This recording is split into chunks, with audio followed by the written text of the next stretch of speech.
السلام عليكم ورحمة الله وبركاته.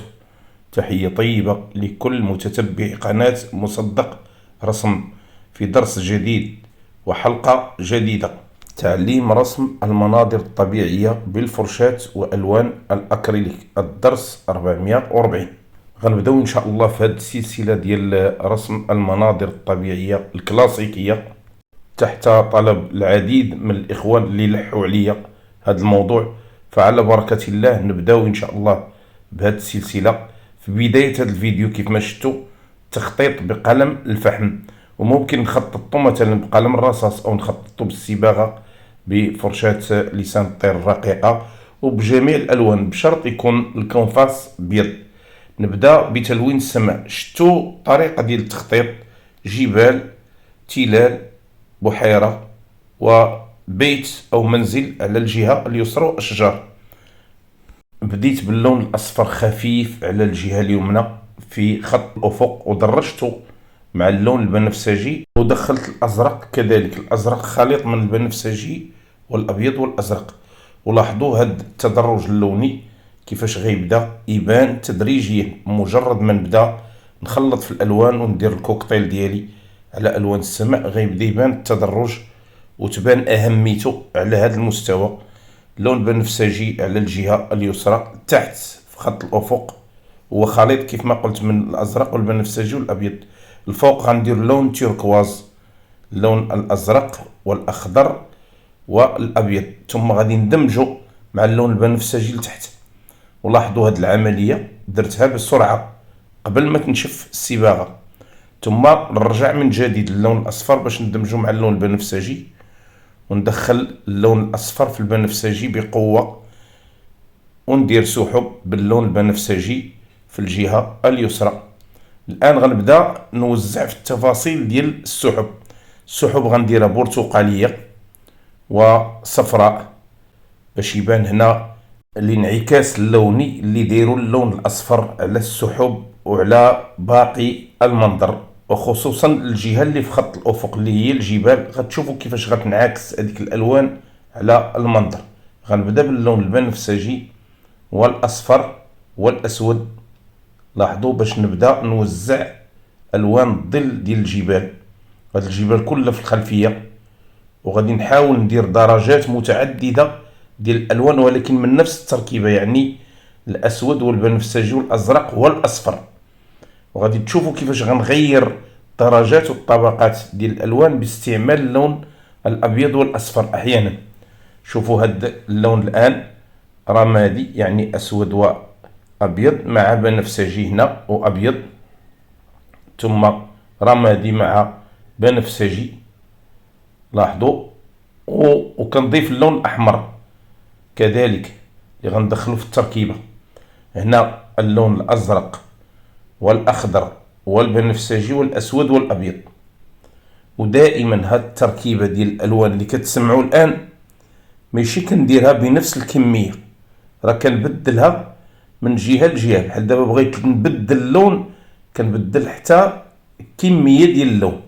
بحال دابا عندي اللون الأبيض في التركيبة كنكترو في التركيبة وكنقللو في تركيبة أخرى باش نخفف طبقات اللون، وهي راه تركيبة واحدة. وأحيانا بنفس التركيبة كنضيف مثلا الأحمر أو الأصفر باش نغير اللون إلى درجة أخرى، ولكن راه كنخدم بنفس التركيبة اللونية. المهم كيف ما كتشوفوا كنضيف الآن اللون الأخضر والأزرق على الجبال اللي تحت كيف ما كتشوفوا، وراه فيها البنفسجي والأسود. مرة أخرى نحاول نخدم هاد الطلاء بجميع انواع الفرش اللي بغيت يكونوا غير صغار على قد المساحه ديال اللوحه ديالي. الا كانت المساحه كبيره بطبيعه الحال كنستعمل فرش اكبر. لاحظوا اللون هنا كيفاش تبدل، يعني ولا كانه ازرق او رمادي او بنفسجي. على الجهه اليمنى الاسود والاحمر والبنفسجي والاخضر. ولاحظوا كيفاش اعطى لانني قويت فيه اللون الاسود.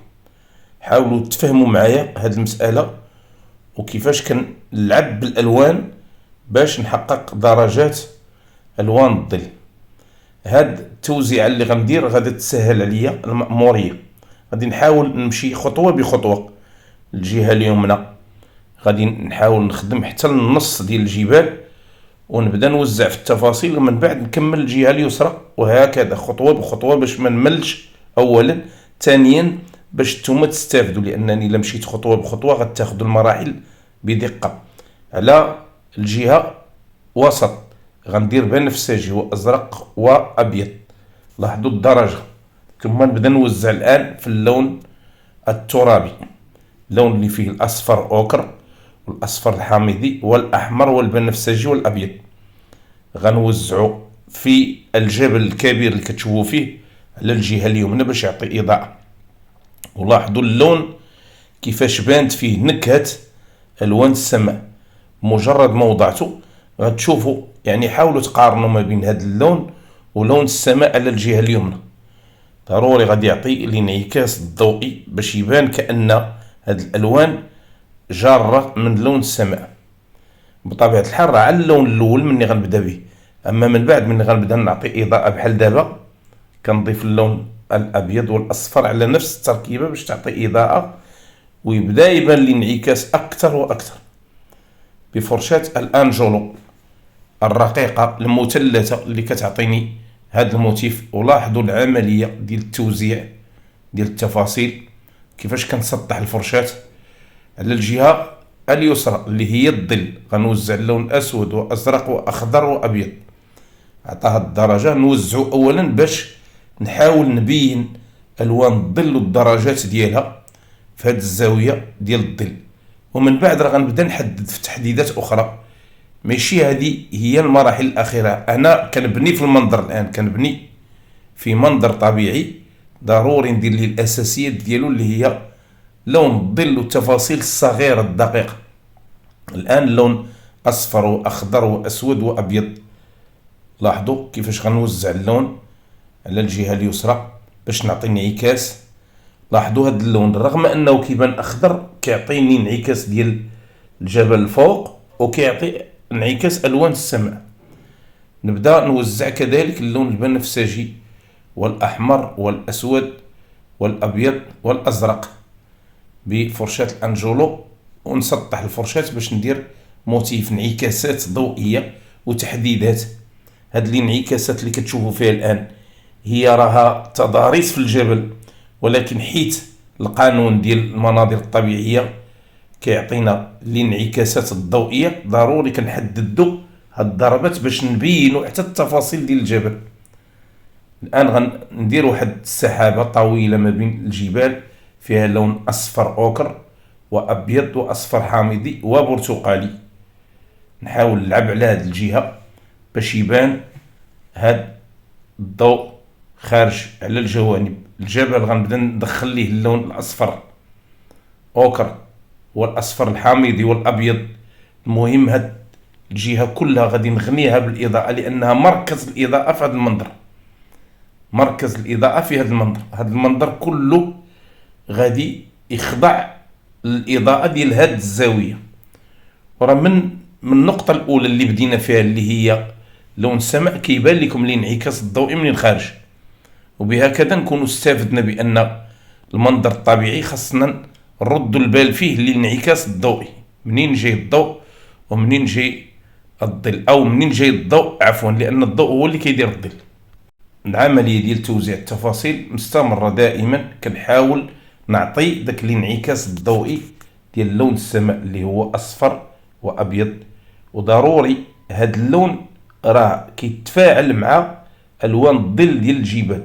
وغنحاول هاد الجهه كلها نملأها بهذا اللون، لان كما قلت الانعكاس راه خارج من هاد الجهه، لذلك اللون الاصفر والابيض غادي نحاول نوزعه بكثره هنا في هذه الناحيه.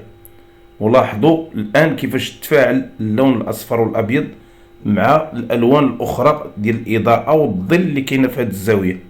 نستمر في توزيع لون الظل بالتركيبه اللي قلت من قبل، اللي هي اللون الاسود والازرق والبنفسجي، ثم نعطي الاضاءه باللون الترابي اللي هو الاصفر والاحمر والابيض، ثم نوزع بعد الضربات بالاضاءه باللون الإضاءة يعني الأصفر والأبيض. بعض الروتوشات اللي غادي ننهيها في المرحلة الأخيرة فيها لون بنفسجي وأبيض وأصفر باش ندير تحديدات يعني فينيسيو. الإضاءة ديال هاد السلسلة ديال الجبال اللي كاينة على الجهة اليسرى تقريبا راه غادا على نفس الدرجة ديال الإضاءة ديال الجبال الأخرى، لأنها تركيبة واحدة من سلسلة ديال الجبال. نوزع الإضاءة باللون أصفر وأبيض مرة أخرى باش نغني الزاوية ديال الإضاءة في هاد الزاوية أو في هاد الجهة. ولاحظوا هاد السحابة اللي غادي نحاول نعطيها امتداد باش تتصل بالسماء ويبان لي الانعكاس ديالها أن باينة فوق الجبل بالأصفر والأبيض. مرة أخرى نبدأ نوزع الآن في السحب باللون أصفر أوكر والأبيض والأحمر، ونرجع مرة أخرى لتوزيع ألوان الظل ديال الجبال باش نبدأ المرحلة الثانية اللي هي السلسلة ديال الأشجار وما تبقى من التلال والبحيرة. المهم غادي نعطي واحد الإضاءة باللون الأبيض والأزرق والبنفسجي والأسود. ولاحظوا اللون كيفاش باين هنا فاتح، لأنه غيبين الانعكاس ديال ظل الجبال. ثم نحدد المعالم ديال الإضاءة والجوانب ديال الجبال باش تبان الفوارق ما بين الجبال والخلفيات. ضروري نحددها من الإطار ديالها، من الجوانب ديالها بلون يكون مغاير للون الظل باش ما يبانش يعني اللون ديال الجبل داخل في اللون. لذلك ديما التحديدات ديال الألوان خاصها تكون واضحة. ثم بعض الضربات والرتوشات اللي فيها لون ظل ولون ضوء بفرشاة الأنجولو. لاحظوا كيفاش كنوزع ولاحظوا كيفاش كنضرب بفرشاة الأنجولو. غنبدا نحدد الآن في انعكاس ضوئي باللون الأزرق والأخضر والأسود والأبيض على الجهة اليمنى. أقصى الجهة اليمنى كاين جبل اللي كيبان قوي في اللون، فيه اللون أسود وبنفسجي وأحمر وأزرق. لاحظوا الاتجاه ديال الإضاءة دائما نفسه. غنبدا نوزع في الإضاءة باللون الرمادي والبنفسجي والأصفر. لاحظوا الرمادي اللي فيه الأبيض بطبيعة الحال الأبيض والأسود، نضيف عليه البنفسجي والأصفر عطى هذا اللون. وغنبدا نحاول نوزع ألوان أخرى من نفس التركيبة، إنما غادي نزيد اللون اللي غادي نبغي نبينه. بحال دابا الأصفر مثلا غادي نوزعو نزيدو على التركيبة، أو البنفسجي نزيدو على التركيبة هو الأبيض باش نعطي تداخل لوني غيبين انعكاسات تعطيني هنا واقعية في الجبل وقوة في الألوان. لاحظوا بضربات خفيفة غندير البني نوزعو كذلك قوي هنا على الجهة اليمنى غيبين انعكاس طفيف. ثم ندير بعض الأشجار، رتوشات ديال الأشجار وبعض الحشائش اللي غتبان في رأس الجبل. شوفوا التفاصيل كيفاش كتبان بضربات الفرشاة. ونوزع مرة أخرى اللون الأزرق والأسود والبنفسجي والأخضر والأبيض. الآن الأبيض مع البنفسجي والرمادي. لاحظوا كيفاش كنوزع الضربات بفرشاة الأنجولو وهي مسطحة، لون أحمر وبني وبنفسجي وأبيض ورمادي. الألوان دائما كنحاول نديرها تركيبة بالأبيض، لأن الأبيض هو اللي كيعطيني درجة الفتح باش ندوزها على ألوان الظل. الآن غنمشي للأشجار، غندير اللون البنفسجي والأسود والأخضر والأصفر. عطا هاد الدرجة نبدا نوزع في لون الظل. هاد الزاوية اللي كتبان لكم في خلفية البيت راه كلها أشجار. غنوزع بعدا لون الظل هو الأول باش نحدد الزوايا اللي غادي نبدا نوزع فيهم الإضاءة. وشوفوا الضربات ديال فرشاة الأنجولو الجميلة. حاول دائما نبدا خطوة بخطوة ونمشي خطوة بخطوة باش تستافدوا حتى نتوما وتاخذوا المفيد في هذا الفيديو الجميل المتميز. شوفوا ضربات الفرشاة من الفوق باش ندير الموتيف ديال الأشجار ونحددها. هاد المساحة كلها غادي نملأها بنفس اللون غنغير احيانا فقط، لانني غندير لون ديال الظل، نحاول نهيئه باش نبدا نستقبل الوان اخرى اللي غتعطيني الفارق في هاد الاشجار. لاحظوا الفوق نبدا ندير في اشجار نحدد ليها الشكل ديالها والابعاد ديالها بهذا اللون. شوفوا الضربات ديال الفرشاة كيفاش كنوزع. الان بدلت اللون، درت اللون الاخضر، يعني دمجت مع هذا اللون ديال الظل وضفت ليه الازرق والاصفر، عطاها الدرجه. ونحيط بهذه المساحه كلها اضاءه من الجوانب باش تبان ليا الشكل العام ديال هاد السلسله ديال الاشجار اللي في هاد الزاويه. نبدا نحدد اولا اضاءه خفيفه، ومن بعد غادي ندير ضربات اخرى لتحت. غادي نوزع اللون الاسود والاخضر هو الاول، المساحات اللي فيها العشب في الارض، ثم اللون الاصفر والاحمر والاسود والابيض، المساحه اللي فيها التراب. هادو كلها الوان ظل كيف ما كتشوفوا، الوان ظل وفراش اللي غادي نبني عليه التفاصيل ديال لون الضوء والروتوشات اللي غادا تبين لي المنظر واقعي بفرشاة المروحه كيف ما شفتوا. وهاد الجهه كلها غادا تعزل غيبان لون ترابي كيف ما كتشوفوا ولون اخضر. اللون الترابي بطبيعه الحال قوي، فيه لون ظل، واللون الاخضر حتى هو قوي فيه لون ظل. لذلك كل مساحه غادي نعطيها اللون المناسب اللي كيليق لها، ولكن بلون الضوء. وهاد التوزيعه راها سهله لاحباب المبتدئين، كاع اللي كيبغي يوزع الالوان بهذه الطريقه كينجح في توظيف اللون المناسب في المكان المناسب. هذه هي الاهميه ديال الطريقه، كتوزع اللون اللي غادي تستنبط منه تستخرج منه الوان الضوء. ولاحظوا من بعد كيفاش غتشوفوا العمليه ديال توزيع الاضاءه غتجيكم سهله جدا.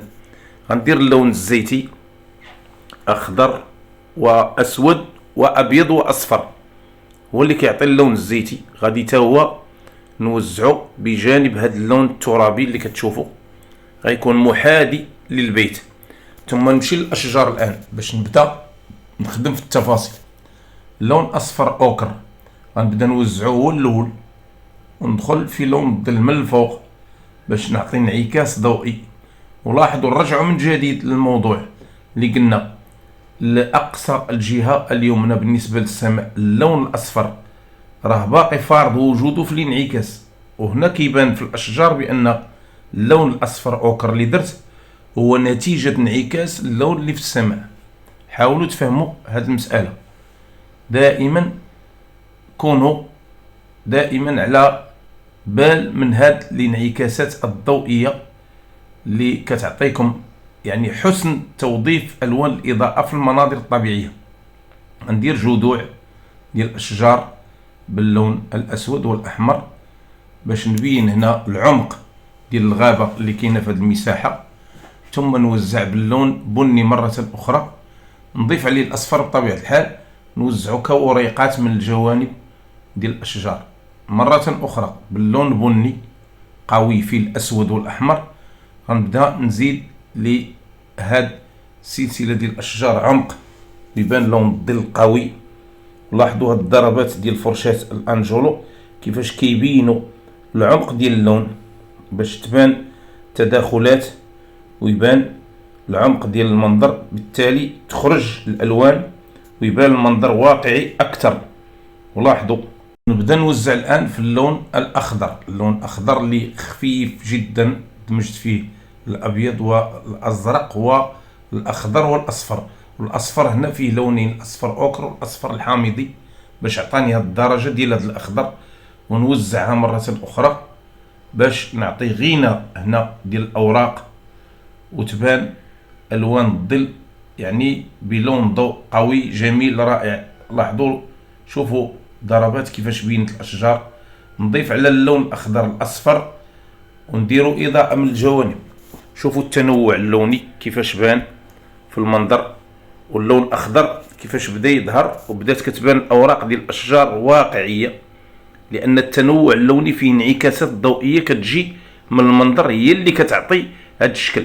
ونوزع اللون الزيتي مره اخرى على الجوانب ديال الاشجار والبيت، ثم نمشي للقرميد ندير فيه لون بني، اللون بني احمر واسود وابيض واصفر. غندير القرميد، غنمشي للجدار ندير اللون اسود واحمر. ولاحظوا كيفاش غنبدا نوزع في اللون. على الجهه اليسرى كذلك نوزع الجدار كامل، غنوزع فيه هذا اللون باش ندير ظل في البيت. ومن بعد غادي نباشر التفاصيل اللي غادا تبقى. ولاحظوا كيفاش غندمج اللون ديال الظل مع المساحه لتحت اللي غادي تكون فيها مروج، دمجتها بالاصبع ديالي. الان غنمشي مره اخرى للاشجار باش ندير جذوع رقيقه، وغنعطي اضاءات وندير انعكاسات ضوئيه وتدرج. غتشوفوا المراحل. اولا غندير بعدا الجذوع بفرشاه اللسان الطير، جذوع رقيقه، وندير بعض الوريقات في الجوانب باش نبين الغناء اللوني هنا والتفاصيل تبان وتظهر ويبدا يخرج المنظر تدريجيا. لاحظوا بضربات خفيفه على الجوانب الزوايا اللي فيهم الظل. وكيف ما قلت ما نملأش الوان الظل، ما تبقاش تبان، لان الوان الظل مهمه جدا. غادي ندير الوان الضوء مع الحفاظ على الوان الظل، النسبه ديال لون الظل باش تبان الاشجار واقعيه. ثم نعطي الاضاءه الان باللون اصفر واخضر وابيض. شوفوا هذا اللون كيفاش غيبدا يبين كذلك حتى هو المنظر بشكل اخر، يعطي انعكاس ضوئي اخر. لذلك خاصنا ما نكتفيوش دائما بلون او اثنين في مثل هذه المناظر الواقعيه الكلاسيكيه. خاص دائما العمق ديال اللون هو اللي كيعطي الواقعيه، لان هذه المدرسه الكلاسيكيه كتعتمد على هذا الاتجاه بالضبط، العمق ديال اللون ودقه تحديد الالوان. واللون كل ما كان عنده غنى، يعني فيه مساحات وعنده تدرجات من مثلا الاخضر الازرق الاصفر الابيض وهكذا. اللون مني كتكون فيه تدرجات اكثر وكيتوظفوا هذوك التدرجات في المساحه وفي العناصر، راه كتكون المناظر قويه جدا كانها حقيقيه. لذلك اللون دائما ما نقنعوش باللون او اثنين وحتى ثلاثه، لانني في فيديوهاتي وفي دروسي السابقه كنت كنقول احبابي المبتدئين بان لون او اثنين يكفيكم باش ديروا تدرج، ولكن بالنسبه للمبتدئين. اما هذه المدرسه الواقعيه الكلاسيكيه راه كتبغي قوه في الفهم ديال هذه المساله. دائما اللون نعطيه عمق وما نكتفيش. ولاحظتوا هاد السلسله ديال الاشجار شحال من لون درت فيها من عائله اللون الاخضر باش ندير عمق، وحتى الاخير وغتشوفوا واحد العمليه اللي غتكون اضافيه، يعني ممكن تستغنى عليها في مناظر اخرى، ولكن غنديرها هنا باش تبين لي الواقعيه اكثر. غنمشي للمساحه اللي فيها الاحجار والاتربه على بجانب البحيره، نبدا نعطي في اضاءه باللون الترابي، نفس اللون اللي درت في الظل ضفت عليه الاصفر والابيض. ولاحظوا كيفاش غيبدا يعطي الاضاءه شيئا فشيئا. بفرشاه الانجولو كنوزع اللون ديال الاضاءه. لاحظوا اللون وطريقه توزيعه كيف ما قلت بطريقه مسطحه، كنسطح الفرشاه باش تعطيني الموتيف. والموتيف هو يعني جرة هذه الفرشاه باش تحدد لي النوعيه ديال الحركه ديال اللون في المنظر. ما نديرش اي ضربه، ممكن دير ضربه بالفرشاه وتوفي بالغرض، ولكن الشكل ديال الضربه ديال الفرشاه هو اللي كيعطيني الموتيف اللي كنبغي. والموتيف هنا هو انني خصني نحدد الصخور تبان حقيقيه كأن تحديداتها كاينه في الواقع. لاحظوا الان كيفاش بانت الالوان مني درت الاضاءه. وزعت حتى اللون الاخضر على الجوانب. نمشي دابا اللون الاخضر والاسود اللي درته في الاول كلون عمق، ونوزع فيه حشائش ومروج باللون الاخضر بفرشاه المروحه. لاحظوا الضربات كيفاش غتحدد لي المساحه ديال العشب في هذه المنطقه. لذلك خاصني نختار اللون يكون يعني قوي، لون مضيء جدا، غيناسب لون الأشجار، وغيبان كأن الأشجار منعكسة عليه من نفس الدرجة تقريبا. وبطبيعة الحال غنضيف ليه درجة أخرى اللي غتكون بمثابة تخفيف ليه وأكثر إضاءة. ولاحظوا راه روتوشاتها ضربات خفيفة بينت اللون الأخضر كيفاش موزع في هذه المساحة. الآن غادي نزيد لهذه المساحة عمق لأنها كتبان ناشفة بهذا اللون. العمق هو اللون الأسود والبنفسجي والأحمر والأصفر اللي كيبان لكم في هذه المساحة، باش نحدد يعني عمق في الأحجار والصخور اللي كاينه في هذه المساحات، ويبان تنوع ديال العناصر. يعني راه كاينين صخور وتراب هنا بهاد الضربات، تداخلات بالفرشاة غتبين لينا تحديدات ديال الصخور والأتربة. ونزيد العمق لهذه المساحة باش تبان أكثر واقعية. ومن بعد مني نديرها نحاول نوزع لون الإضاءة الأخير. الآن لون الأسود والأخضر غنديرو على هاد الجهة اللي في البحيرة، غتعطيني انعكاس ديال الأشجار، لأن الأشجار هنا العمق ديالها هو هاد اللون. لذلك نوزع اللون أولا ثم من بعد ندير الانعكاسات ديال اللون الأخضر اللي كاينة في الأشجار. غنمشي الآن للمساحة اللي بقات فارغة باش ندير البحيرة، لون أزرق وأبيض وأخضر وبنفسجي. نعاود التركيبة، اللون الأزرق والأخضر والبنفسجي والأبيض. عطاني هاد التركيبة لأنني كثرت من اللون الأبيض هو اللي خفف لي الدرجة. دابا غادي نبدا نلعب بهاد الدرجة، نضيف البنفسجي والأخضر. الآن ضفت البنفسجي هنا والأزرق هاد المساحة. شوفوا التدرج من الزاوية ديال هاد البركة حتى الوسط كيفاش درجت اللون. ومرة أخرى غندرجو على الجهة اليمنى بإضافة نفس التركيبة. نفس التركيبة نضيف عليها الأسود ونضيف اللون الأخضر والأزرق والبنفسجي والأسود. عطاني هاد الدرجة. ولاحظوا كيفاش غندمج الجهة اليمنى مع اليسرى. غنمشي نغسل أولا الفرشاة ونجيبها خاوية ونضرب ما بين التقاء اللون، غيعطيني إدماج رائع كيف ما كتشوفوا بعملية سهلة. نوزع البنفسجي والأبيض على هاد المساحات، نبدا نعطي في إضاءة. غندير بنفسجي وأبيض ندير به انعكاسات بالفرشاة العريضة كيف ما كتشوفوا. لاحظوا الانعكاسات اللي غتبين لي الإضاءة اللي كاينة في الجبل في المياه. وبالطرف ديال الفرشاة كنوزع اللون البنفسجي والأبيض والأخضر. راه نفس التركيبة ديال اللون كنضيف عليها غير الأبيض والبنفسجي كتعطيها الدرجة. ولاحظوا حتى الانعكاس راه كيبان من صلب هاد الألوان.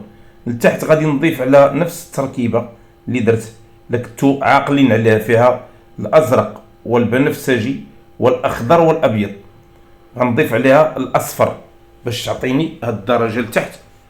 ونحاول نوزع أولا الانعكاس ديال اللون الأخضر في الجوانب ديال البحيرة بخطوط أفقية، وهنا لتحت كذلك باللون أصفر وأبيض وأخضر. لاحظوا بخطوط أفقية. نزيد الانعكاسات الضوئية بإدماجة خفيفة بالأصبع. ثم نمشي للمساحة اللي فيها التراب والأحجار اللي كاينة في هذه المساحة، ونزيد نضيف اللون الأبيض على اللون الترابي باش يعطيني انعكاس ضوئي أخير غيبين ليا ويحيي ليا المنظر. وشوفوا مني غنبدا نوزعو كيفاش غيبان، غادي يعطي فارق 100%، لأن ألوان الإضاءة راه فارق كتبان في المناظر الطبيعية على أساس أنها تحيي المنظر بضربات خفيفة. لاحظوا نعاود نضيف اللون مرة أخرى، اللون الأبيض على نفس التركيبة، يعني اللون الأصفر والأحمر والأبيض والبنفسجي. نضيف عليهم الأبيض بقوة باش تبان الإضاءة ونوزعو. لاحظوا كيفاش كيبان اللون. وبفرشاة الأنجولو نبدأ نحدد في هذه الإضاءة. الآن غادي نبدأ ندير في شي جذوع وأحجار وانعكاسات ديال الظل باللون أسود وأخضر، وروتوشات نغني بها المنظر، عمق كذلك باللون الأسود والأحمر. نمشي للأشجار الآن، غنضيف اللون البني باللون أسود وأحمر. غنعطي عمق للاشجار باش تحدد، لان كتبان مكدسه وداخله في بعضها البعض. مني غندير التوزيعه غتبدا تحدد الاشكال ديال الاشجار والمساحه اللي فيها الظل مع المساحه اللي فيها الضوء. ولاحظوا هاد العمليه ما سهلاش، بضربات خفيفه ما سهلاش غتبين لنا الفارق في هاد المساحات.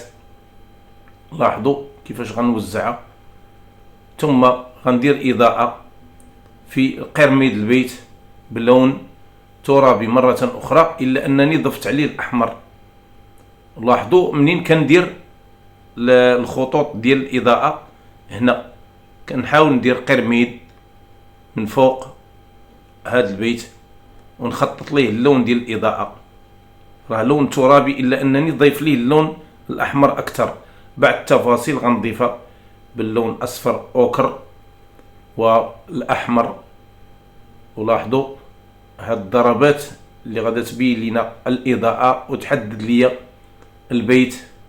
شوفوا الألوان ديال الجوانب ديال البيت فيها بني وأصفر وأحمر كذلك البنفسجي. وغنعطي الإضاءة في الأخير بفرشاة لسان الطير كيف ما شفتوا، دقيقة عند رأس دقيق كتحدد لي مثل هاد الضربات. نعطي الإضاءة من الجوانب ديال التحديدات اللي كندير باش تبان ويبان لي انعكاس. دائما كنمشي بنفس الطريقه والتقنيه، يعني كندير اللون ديال الظل ندير فوق اللون الضوء وندير الانعكاسات الضوئيه الخفيفه اللي فيها بعض الخطفات ديال اللون فقط باش تبان ويبان اللون. هنا غندير بعد الجذوع ديال الاشجار بعد الاعمده. المهم تفاصيل غتغني لي هذه المساحه. شوفوا غير اللون وشوفوا الضربات فقط، اما التفاصيل غدوي على نفسها وغتشرح نفسها في الاخير. كل التفاصيل غتبان مني غيجهز المنظر الطبيعي. شوفوا الالوان وكيفيه الضربات فقط. غندخل عمق باللون اسود واخضر في الجوانب باش نبين اشجار هنا، ثم نعطيها اضاءه في الاخير ونعطي ضوء للون القرميد الفوق باللون ابيض واصفر. كذلك الجوانب ديال البيت نعطيها اضاءه باللون الابيض وندخل لها بعض الرتوشات لون اسود واحمر تحدد لي اللون وتحدد لي العمق في هاد الزاويه. غنبدا ندير في جذوع وبعد الاعمده ندخل عمق الاشجار. بطبيعه الحال هذا المنظر راه حاولت نبين لكم غير المهم فيه، راه مازال هناك تفاصيل كثيره فيه وغادي نكملها بعد الفيديو، لانني الا درتها غادي نطول الفيديو وما غاديش تستوعبوا كل التقنيات. عطيتكم هنا زبده وخلاصه التقنيات ديال هذا المنظر الطبيعي اللي مهم خاصكم ديروه. راني درته في هذا المنظر. غنوزع هنا احجار وصخور صغيره غتكون لتحت باللون اسود واحمر. المهم غادي نحاول نغني هذه المساحه بالعناصر اللي غتعطي لهذا المنظر ترجمه جديده لتفاصيل ديالو. شوفوا الاحجار وشوفوا بعض الرتوشات باللون اسود واحمر. اولا غنبنيها، ثانيا غنعطيها لون الاضاءه الخفيف كيف ما كتشوفوا كلها بدون استثناء بفرشاة رقيقه ودقيقه غتحدد لي كاع المعالم ديال هذه الاضاءه. ثم نعطي درجه اخرى فيها اللون اصفر وابيض قويه وغتبين الاحجار. وشوفوا كيفاش غنوزع كذلك الاضاءه الانعكاس الضوئي ديال المياه مع هاد الجبال بلون ابيض وبنفسجي. ثم رسم قوارب باللون اسود واحمر ونعطيها اضاءه وانعكاسات ضوئيه غتبان بعيده كيف ما كتشوفوا. كتبقى جزئيه ديال الاشجار اللي بجانب هذا النهر غادي نحاول ندير فيها لون ظل على الجوانب ونعطيه الاضاءه في الاخير باللون الاخضر بفرشاه المروحه. لاحظوا فرشاه المروحه كندير بعض الحشائش ثم كنعطيها اللون الاخضر كاضاءه في الجوانب ونعطي اللون الاصفر كذلك والاخضر. نزيد شي رتوشات خفيفه ونكون نهيت المنظر الطبيعي ديالي. كنتمنى دائما تكونوا كتستافدوا من هذه الحلقات الجميلة الرائعة اللي كنجيبها لكم في طبق سهل. وصدقوني ما تلقاوش مثل هاد السهولة اللي في هاد القناة، لأنني اعتمدت أولا على وسائل بسيطة، ثانيا درت طريقة سهلة وما فيهاش تفاصيل كثيرة. حاولوا ما أمكن تستوعبوا هاد الدروس وتستوعبوا هاد التقنيات، راها مفيدة وغتنفعكم في رسوماتكم. وما تنسوش دائما اشتراك في القناة والضغط على زر لايك ومشاركة الفيديو بين أحبابكم وأصدقائكم. تحية طيبة والسلام عليكم ورحمة الله وبركاته.